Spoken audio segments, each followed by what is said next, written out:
fluorescence, all this stuff. And you have excellent methods to do the simulations of phenomena happening in a femtosecond, hundreds of femtoseconds, few picoseconds time scale. You can do few QM dynamics with MCTDH, for instance, for up to picoseconds. Maybe you can do mixed quantum classical dynamics like surface hopping for maybe 10 picoseconds. But there's a lot of phenomena happening in excited states that go much, much beyond 10 picoseconds. And that's, we need methods for that. And this is what I want to discuss with you today, nonadiabatic dynamics in a long time scale. What do you need for methods? Which kind of theory you should have to be able to do those simulations at a long time scale? Spoiling alert, machine learning is part of the answer, but it's not the whole answer. Let me quickly introduce myself and the group.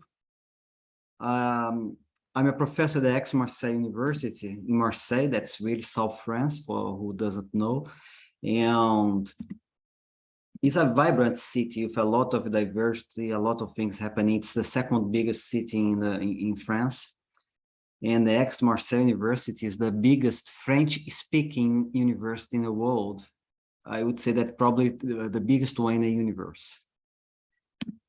And in Marseille, you have such an amazing sea and landscape. You are just between the Côte d'Azur and the Provence, so you have everything around. So I'll be happy to host you if you want to visit me at any moment.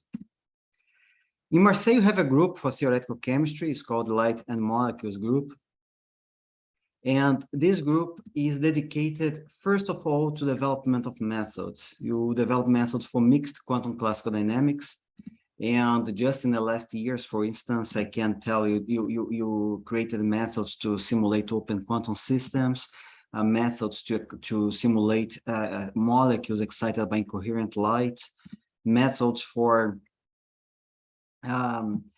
simulating spectrum based on machine learning predictions, methods to get nonadiabatic couplings without wave functions, methods to get zero-point energy corrections in the system, so many things, and temperature of microcanonical systems. And as soon as you develop all those steps, we'll go back and then we implement that in a series of software. Newton X is the leading software in the group, but you have also Lambdin that Max was talking about a couple of days ago. He's the leading developer of the Lambdin. We have PySoc for spin-off couplings and a few other minor software.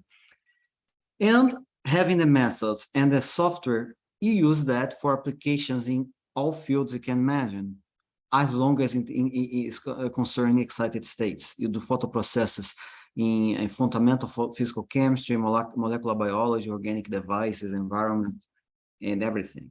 It's a relatively large group with a few postdocs and PhD students. Marianne and Ritam, you see here in the list, are the two that I just mentioned. They are going to defend the thesis in the next days. And the problem that I'm mentioning is that usually when you're talking about the ultra-fast dynamics, you're thinking about a problem like this, involving internal conversion. You have several potential energy surfaces corresponding to the excited states and the ground states of a molecule. And because you have crossing between them, things happen very fast, maybe in the order of picoseconds. But as soon as I have a triplet state in the middle of the way, this time scale can easily increase 1,000-fold to nanosecond. And when I'm in a nanosecond, then I start to have some competition between the internal conversion or intersystem crossing. This picture here is internal conversion, a weak coupling regime, because we don't have a crossing that's also in nanoseconds. The internal conversion is competing with the light emission, and I have to deal with that. And it can be even worse, because if I have a triplet state like this dashed here, and we're going to from singlet to a triplet in an intersystem crossing, then I may be talking about microseconds. That's awfully long for everything that you do in terms of simulation. But people start to go there. You see not many, but a few works coming from very different groups like Akimov, Julia and Philip, our group in Marseille, Stephen Lopes. All these people already showed something going in the direction of the long time scale. And so it might be a trend that's coming on. But what do you want for a method for the long time scale? From my point of view, what you want is three things. First, the method must consider all nuclear degrees of freedom. And I don't need to argue with that. I believe that everybody there is going to agree that you should be multidimensional. Second, our method should be applicable to any type of molecule. I don't want a method that works for formaldehyde, but doesn't work for benzene. I want a method that works for everything. And multidimensional and working for everything means almost always to use mixed quantum classical dynamics. Because the primary advantage of using dynamics is that it reveals non-trivial reaction pathways much beyond your chemical intuition. However, when you use a reduced number of degrees of freedom, you lose this advantage because you start to bias the motion of a molecule. And if you can do the dynamics in full dimensionality, you don't apply the bias, you let the molecule show what it wants to do. The best class of methods to do full dimensional dynamics are the mixed quantum classical because they split the molecular system into fast and slow degrees of freedom and treat the slow degrees of freedom classically and apply some kind of feedback algorithm to communicate between the two levels, the quantum and the classical. The best example, the most well-known example is the surface hopping that you heard about in previous talks during the week and also last week. The basic idea that you have there in a mixed quantum classical dynamics is that you start from a set of initial conditions, which means that you must give your initial geometry, your initial velocity, classical for the nuclei, R and V. You must give the initial conditions for the electronic system, is the C coefficient. You must tell what's the initial state, K in this case. The moment that you do that, you go to your favorite quantum mechanical problem, and then you compute the potential energies for your surface, the forces, that's minus the gradient of the energy, and the couplings between the surfaces. Now that you have that, you just start a cascade because you have two sets of equations for motions, one for the electrons, another one for the nuclei, and you propagate them. Every delta t, we are going to compute the same quantities and predict the next time step. And you do this until you finish your trajectory.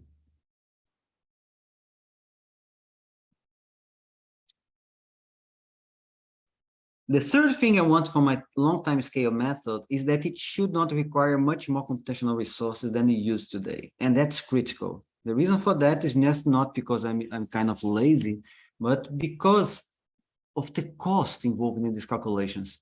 The total time that you need to do a surface hopping dynamics, for instance, is going to be the number of trajectories you must simulate times the number of single points that you have to do per trajectory times the time that you spend doing each single point, like your TDDFT calculation or your MERCA calculation. The number of single points is basically the time of the chemical process, 1 nanosecond, divided by delta tau. That's the time to integrate the equation of motion. Now, if I just plug in this formula some typical numbers like 100 trajectories, 0.1 CPU hour per single point, half nanosecond dynamics, so pretty long, with integration of half femtosecond, that means I need 10 mega CPU hours to do this project. Here in France, I pay something like 2 cents of euro per CPU hour, which means that this project is going to cost you 200,000 euros. That's absolutely unaffordable if I just use the method that I have today and I employ them like this. And even if you have the money, you have to think of the planet.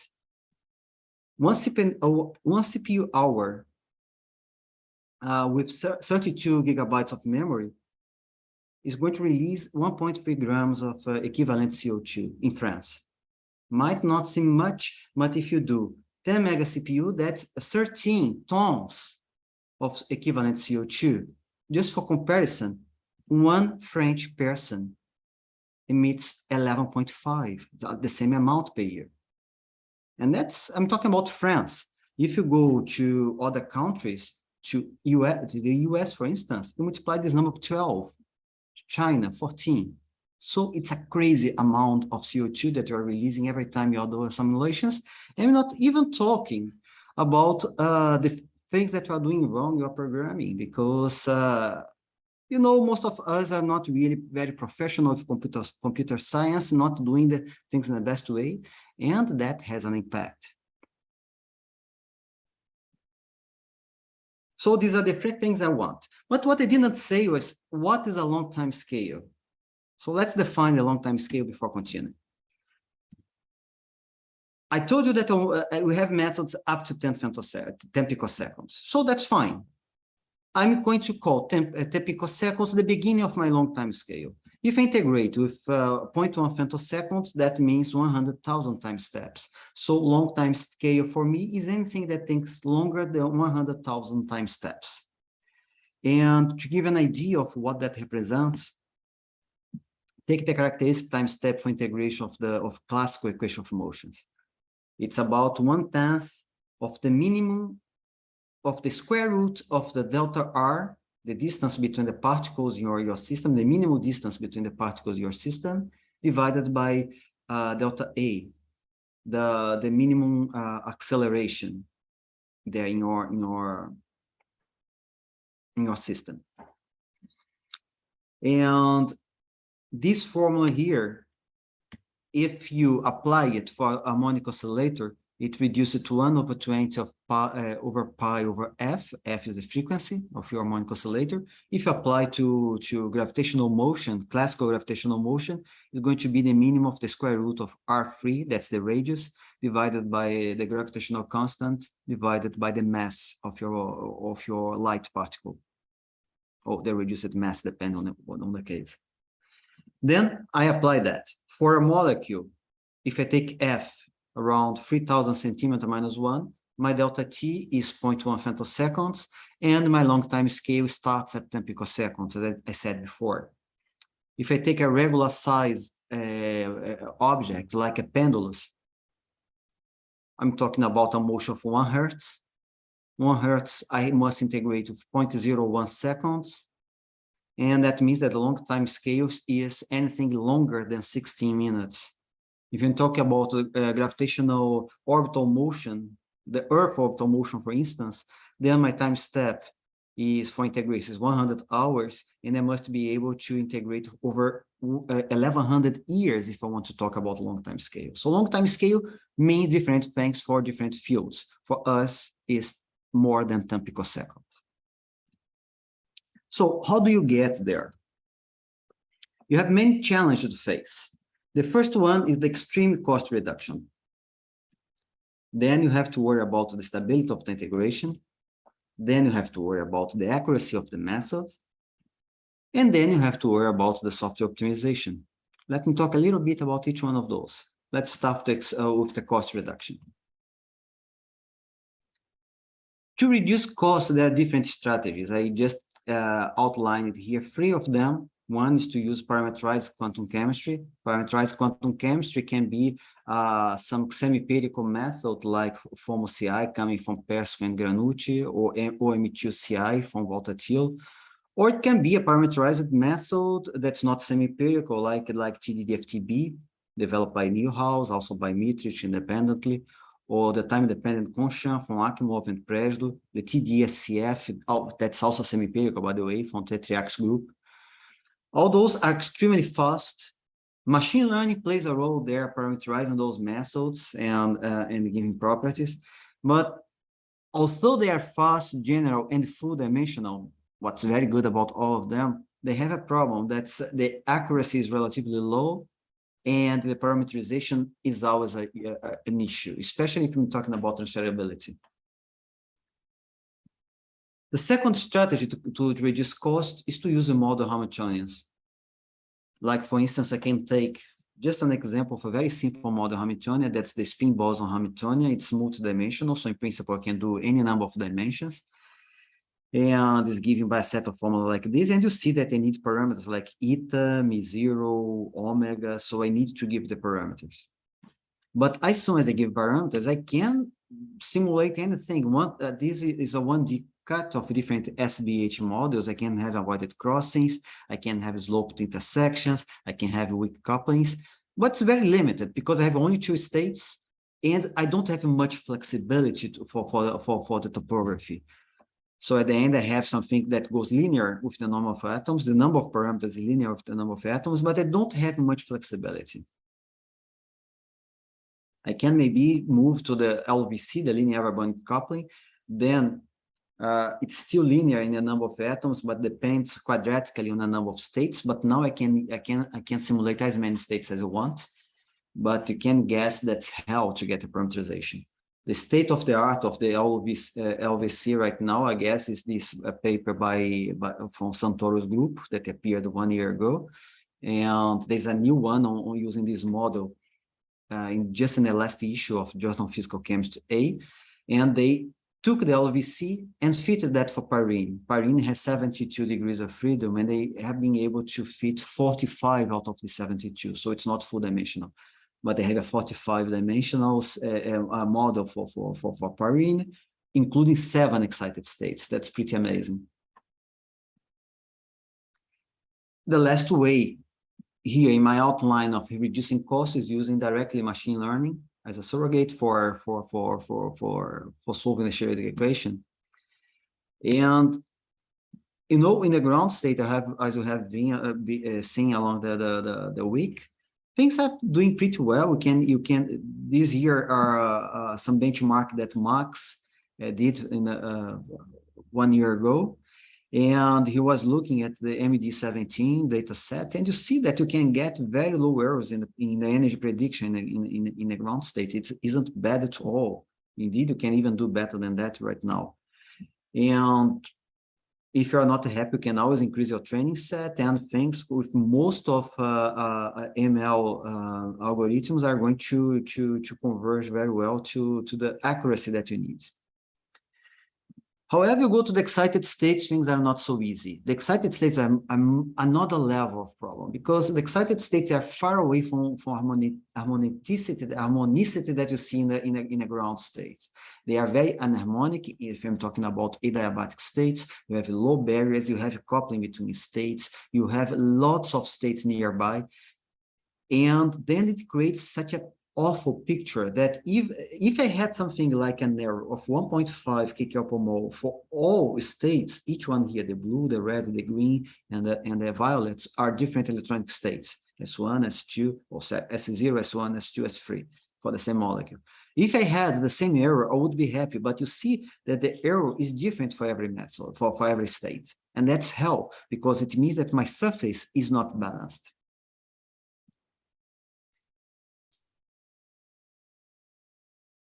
So the second thing that I have to worry about the long-time scale is stability of the integration. And then there are 2 main points. One is the performance of my integration. Because you do the integration, take the velocity relay, integrate your molecule, your equation of motion, but can you integrate the equation of motion in the way that you usually do for femtosecond, for picosecond? Can you continue integrating for nanosecond? Does it still make sense? You did some tests about that. Let me repeat the test with you. This was Saikat that's sitting there in the audience with you. Saikat did the following test. He took one SBH model with many dimensions, 33 dimensions, and integrated for 1 nanosecond using a very small time step, 10 to the minus 7 atomic units. That's really small. Oh, no, sorry. This is 0.01 femtoseconds. That's a pretty small time step. And you see the error is very small. It's an error of 10 to the minus 7 Hartree. Beautiful. Then he increased the time step to 0.5 femtosecond. That's an awful time step. That's basically the maximum time step that you can integrate a classical equation of motion for organic molecule. And for my surprise, the result was good. The error now is in the order of 10 to the minus 4, but at least it's constant. I'm not seeing some kind of divergence in the integration. But you know that every time that you do quantum chemistry or you do machine learning, you're going to have an error. And so let's put the error here. Let's simulate again our integration, but every time step, I'm going to put a random noise in the force. Let me start with 10 to the minus 7 Hartree per Bohr. Okay, that's fine. If I have an error of 10 to the minus 7 Hartree per Bohr in the force, the dynamics is still fine. I'm not having anything wrong there. Let's put a bigger error. Now I'm going to put 10 to the minus 5. You see, after 200 picoseconds, my dynamics is garbage. I don't have any information anymore. So it means that 10 to the minus 5 Hartree per Bohr was the limit of the error that I can have in a force. Any error bigger than that is going to degrade my dynamics. So you must predict forces better than 10 to the minus 5 Hartree per Bohr, which means, let's convert that to some other unit. In kcal per mole per angstrom, that is 0.01, or 10 to the minus 4 eV per angstrom.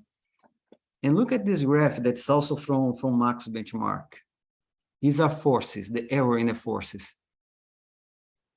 You are ridiculously far away from where we need, even in the ground state. You need 0.01 kcal per mole per angstrom.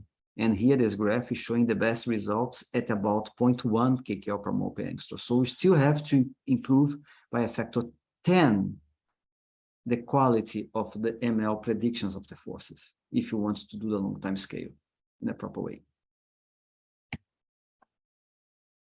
But even if I have a method to integrate and the method is stable and accurate, you still have to deal with things like ZPE spilling that is always there, but because you do short dynamics, you don't care. But in the moment that I start to do long-term dynamics, I have to think about zero-point energy spilling.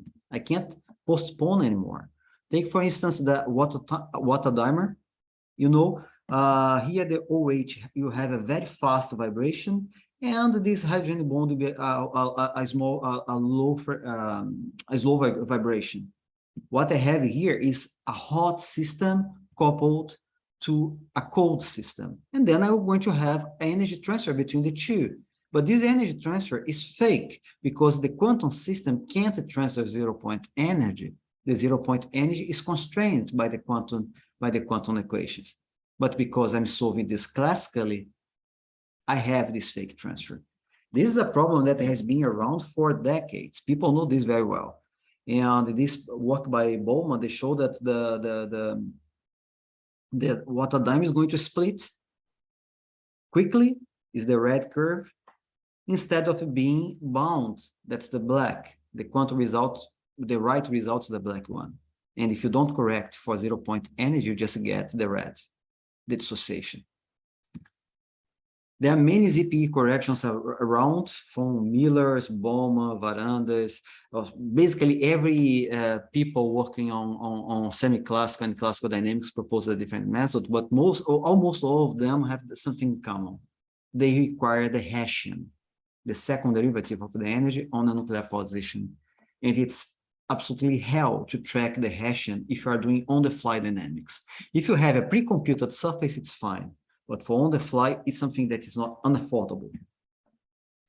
Recently, Saikat and I developed a new method for Hessian, for ZP correction that doesn't use an Hessian, because it just works like a thermostat. It transfers the energy from the fast degree, from the slow degrees to the fast degrees, every time that the fast degrees get too cold, more than it should. But you don't really look at the normal modes. What you look at local pairs, pair of atoms. And because you're looking at local pairs, you don't need the information from the Hessian. And the method, there is a very small impact on the dynamics. It conserves total energy, conserves the linear momentum, conserves the the angular momentum. So it's quite robust. And then at the end, it doesn't impact much the system. And then if you do a dynamics without the ZPE correction, we are going to see the dissociation like Bowman showed.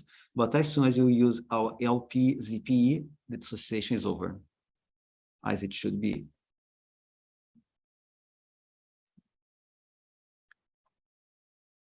Now I can reduce my cost. I probably have a stable integration. I can control the ZPE. And about the accuracy of my method, can I rely on that? Because surface hopping, MCTDH, multiple spawning, all those methods, they are not developed for long time scale. They're developed for femtosecond, for picosecond. Can I rely on them for this? And especially if you go from the full time dependent Schrödinger equation that where the coupling is given by this type of terms, then you go to multiple spawning that you take first you neglect the second order, and then you use the saddle point approximation to be able to compute the coupling to one position only. And then you go to fuel switch surface hopping, where you take this term here and approximate for the classical momentum. So it's a cascade of approximations. How those things behave on a long time scale. And you are trying to understand that. You took, for instance, a 10-dimensional model. Here's one cut of this model that's a weak coupling model. So don't have crossing, so it's a very slow internal conversion. And then you look at the dynamics with fuel switches and multi-layer MCTDH. Things are looking fine, but here I picked the good curves to show you. If you really go to the full data set that SciCat computed, you see that there is a lot of convergence problems, especially in the ML MCTDH and also in MCTDH. It's awfully difficult to converge the results when you go to those long time scales. As I said before, the method wasn't really developed for that. Then my final point is, assuming that I have all the methods and accuracy that I need and stability that I need, I have to look at the software optimization. And this involves having fast processing, handle big data, and comply with open data requirements. That's the three things that you have to do in terms of software optimization. In NewtonX, that's the main program we're developing in Marseille. You do surface hopping. It's a freeware program, open source. It's also for nuclear ensemble. You do simulation with many different electronic structure methods. You can just download and use it. And we just decided to rewrite the program. We have now the NewtonX new series. It was a rewriting of the core loop of the program to minimize I/O, input, output in the program. It's basically only Fortran now. And you optimize the environment, the development environment, and you also comply with new open data standards. So the program is much faster and much better built than it was in the classical series. But we are still trying to keep all the functionalities, or at least the core functionalities that we have in the classical series. The problem of the classical series in NewtonX CS, it was a mixing of Perl and Fortran, with Perl driving the Fortran. Not really a clever idea, but that's what we did at that time. It was mainly motivated by the very slow quantum mechanical calculations. We are doing Kaiser-CF dynamics, so the Kaiser-CF took so long that you didn't care that the Perl was inefficient, so you could just afford that. But now that you are using semi-empirical methods, parameterized methods, machine learning, you can't afford to waste these times anymore. You have to take care. And that's what NS does. It still uses a little bit of Perl that almost getting rid completely of now, but it's mostly a big block of Fortran when you do the velocity Verlet and the surface hopping, the two sets of equation of motion. And what is beautiful is that if you use analytical program inside, you have analytical surface, then it's a monolithic block of Fortran. That's absolutely amazing. It's so fast. Just to give you an idea, with NewtonX CS, I take my SBH Hamiltonian and I do one trajectory, 0.1 femtoseconds, 1 picosecond trajectory, one core, and I integrate that. It's going to take 5 hours, almost 6 hours. Then I do with Newton X NS. Guess how much it's going to be? It's going to be shorter, of course. 3 hours, 1 hour, 11 minutes. It's amazing. It's 2,000 times faster. Just because now you did the right things in terms of programming. You are also using HDF5, as many other people in computational chemistry are using the H5MD flavor of HDF5. That's data structure, data compressor. It has fast and parallel I/O. It's portable and self-contained. And in terms of size, it does even better than simple binary. You see here the green curve compared to the orange. The orange is the binary, and the green is the HDF5. So it does very well. It doesn't do so well for the writing. The writing time, the binary is still better than HDF5, but isn't bad. But if you look at these two graphs, you notice that if you have the short time scale, it isn't worth going to HDF5. It isn't worth even going to binary. You can just use a text. Doesn't make much difference. But as soon as you are over 10 picoseconds, let me go back to the previous graph, you see over 10 picoseconds, it makes a huge difference whether you're using HDF5 or text. As you know, for the sake of a credible and robust science, you have to do open data. And this is also something that all agencies are asking from us now. So we're developing protocols to guarantee that our simulations are searchable, auditable, and reproducible. Right now, every data published by our group is available in data sets that you can download and use them as much as you want. So I'm about to conclude. What's coming next is that you have many phenomena that you are not being able to do simulations now because you don't have methods for them. And these simulations correspond to long time scale, weak coupling regime, phosphorescence, fluorescence, a vibrational relaxation, so many things happening over 10 picoseconds, nanoseconds, microseconds. Machine learning should be the main driving force for those long timescale dynamics. We're still quite not there yet. You still need development protocols. You have to increase a lot of the accuracy of the predictions, but you are going there in the right direction, I believe. And you may expect a rush of publication in this field. You may want to position yourself for that.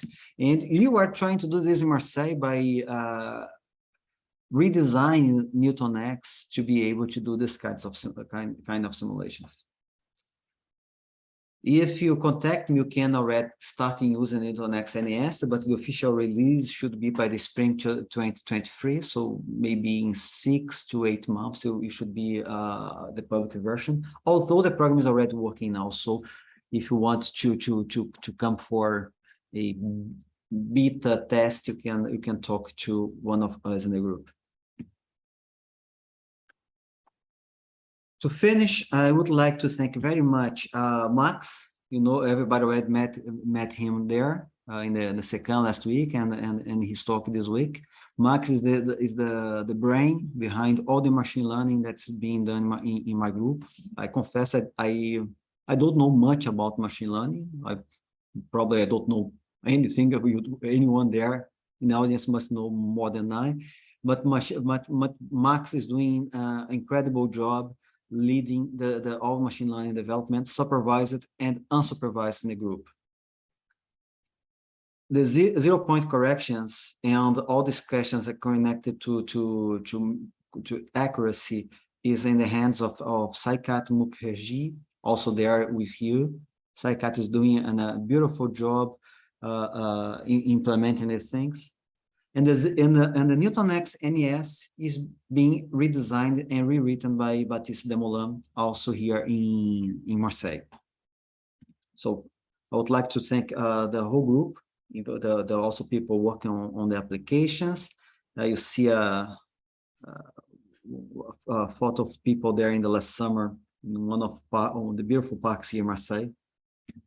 And I also thank Pablo Dral, with whom we have a very nice interaction and collaboration for maybe 4 years now. We have been doing a lot of things together with the group in Xiamen, and kind of building an infrastructure for machine learning dynamics, including Newton X or Lambda, based on MLAtom. So the money is coming from ERC Sobinano, and also thank the Aix-Marseille University Institut Universitaire de France. I would like to make some advertisement here. Your next paper, consider to publish in Cyples. That's this new journal that's open, that has an open review, open finances, diamond open access. It means that you don't pay for publish, and the reader doesn't pay for reading. It's diamond open access. So excellent journal that's available there for all fields in computational chemistry. So that's all. You can contact me if you have questions for later, but I would be very happy to discuss with you all now. Thank you very much.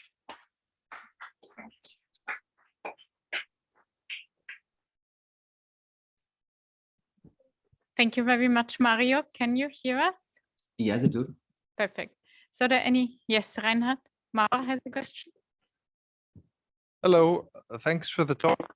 So at long time scales, your non-adiabatic dynamics are going to compete with spontaneous photo emission. Do you have plans on? Sorry, I missed. Compete with what? So not sort of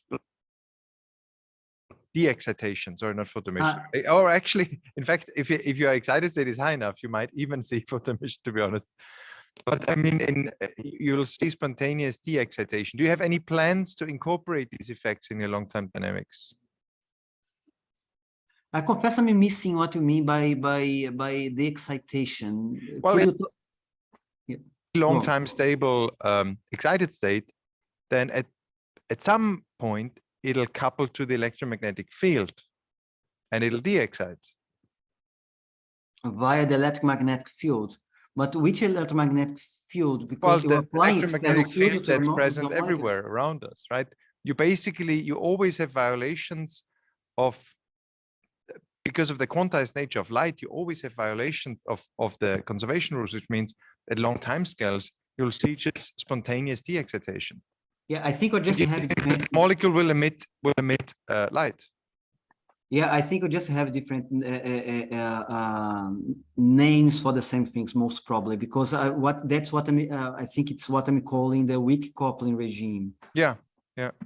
Yeah, that should be included. You are working on methods for that there now. One of the reasons that you did this test of the fuel switches was to see how much of the weak coupling regime the fuel switches can predict, because one of the problems of the weak coupling is that the momentum operator should be very important, and then it doesn't make much sense to replace the momentum operator by the classical momentum like we do with surface hopping. For my surprise, surface hopping didn't do bad.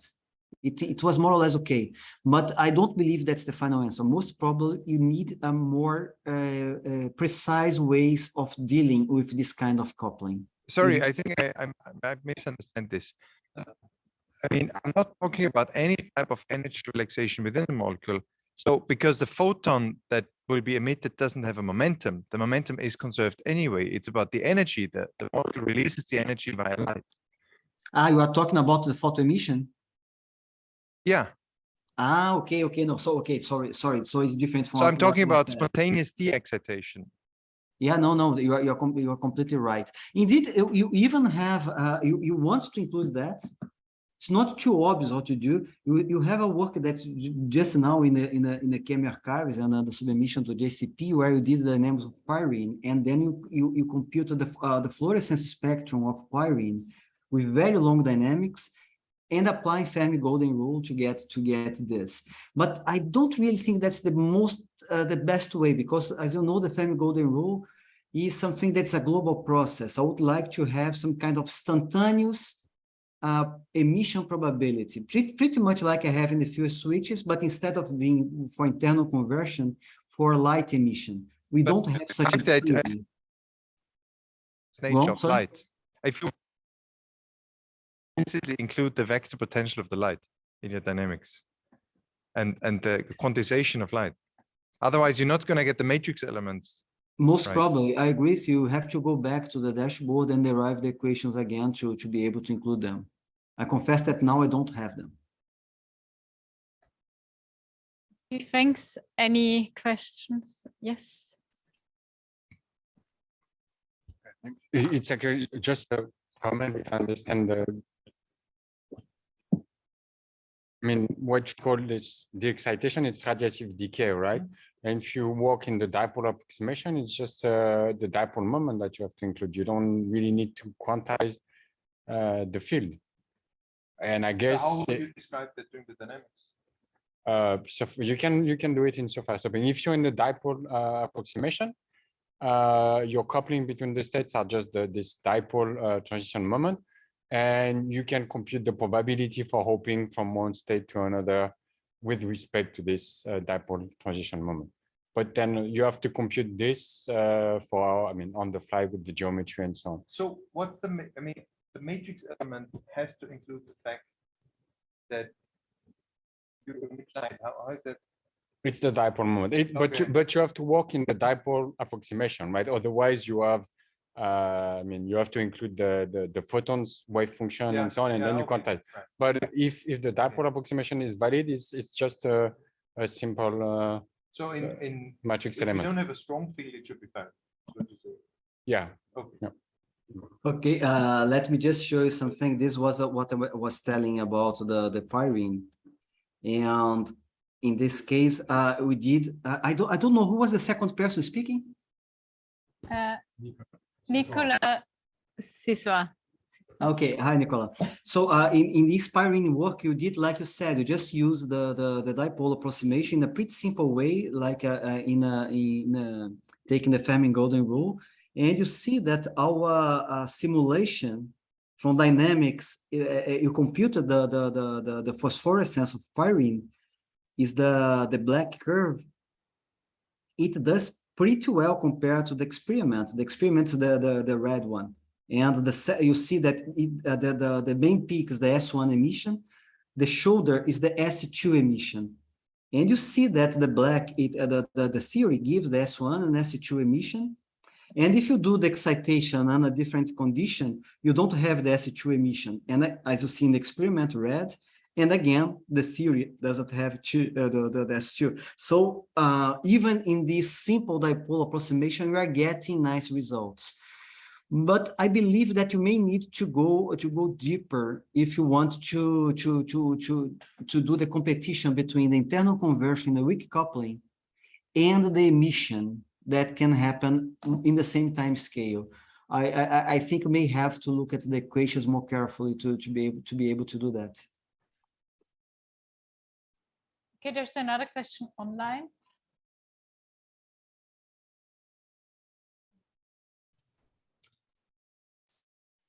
Yes, I may have one question. Can you hear me? Yes. Okay. So good afternoon. My name is Olivier Dulieu. Thank you for your nice talk.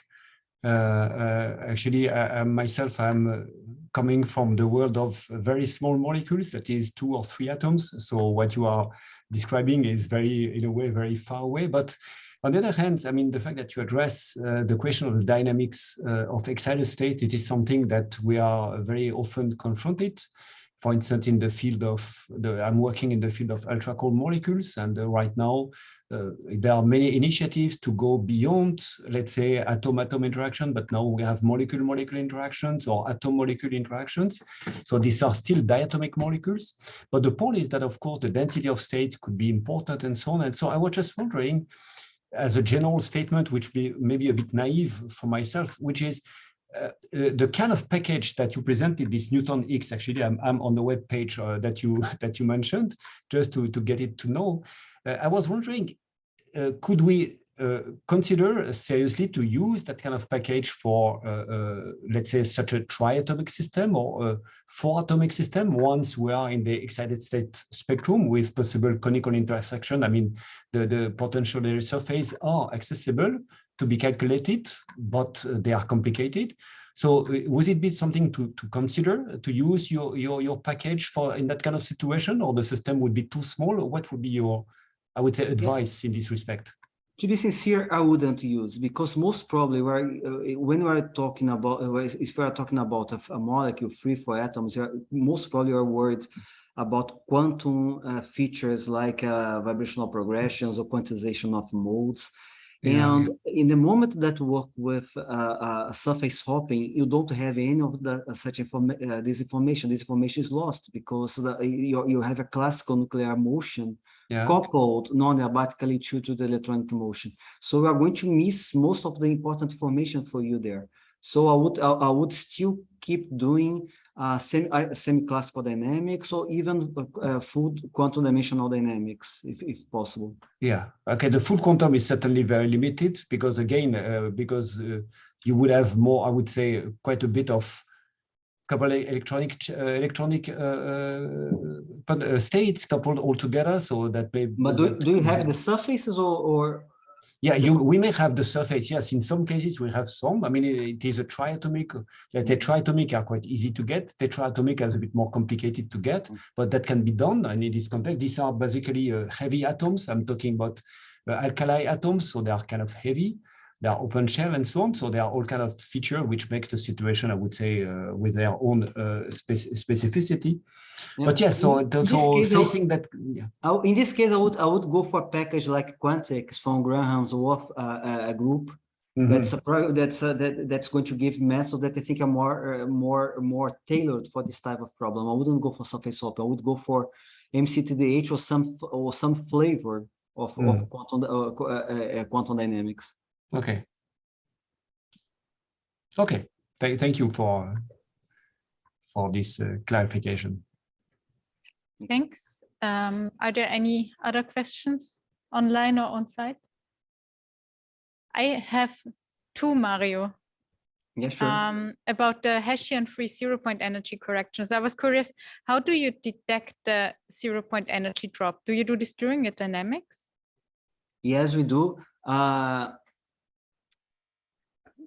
First thing you do is you detect the fast vibrations that usually is the CH or OH or something like this. That's going to be very fast compared to the others. And then you in the first 100 femtoseconds or so of the dynamics, you compute what was the average kinetic energy parallel to this bond. Then you keep this number stored, and during the dynamics, every maybe 10 femtoseconds or every 100 femtoseconds, we check how much average kinetic energy you have in that bond. And then you have a threshold criterion. If the average kinetic energy drops below this criterion compared to the average, then you use all other bonds, all other pairs, not necessarily bond, to give energy back to this bond. So this bond in the average is always with the initial kinetic energy. But you don't do this in the level of the normal modes. You do this in the level of the atom pair, because in many cases, it's shown in the literature that you can decompose your normal modes as a collection of local pairs that was shown by Hoek-Shortland and Nicolas Ferrier some time ago. Okay, thanks. And my second question was also related to the Hessian. So if you use ML-atom instead of quantum chemistry, then is it possible to also get the Hessian fast with ML-atom?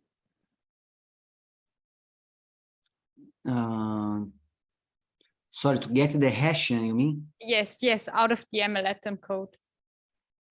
I don't know. You should, is Max around? Ask him. He probably knows the answer. Yeah, okay. Yes, you get it? Okay, he just says. Cool, oh, and by the way, just additional information about that. I know that Don Truller is now implementing our LP ZPE into Shark. So we are going to soon have that in Shark too. Oh, cool. Good to know. Okay, so if there are no further questions online or on site, then let's thank the speakers of the session again. Thank you very much. And then I will close the session and we will see each other tomorrow.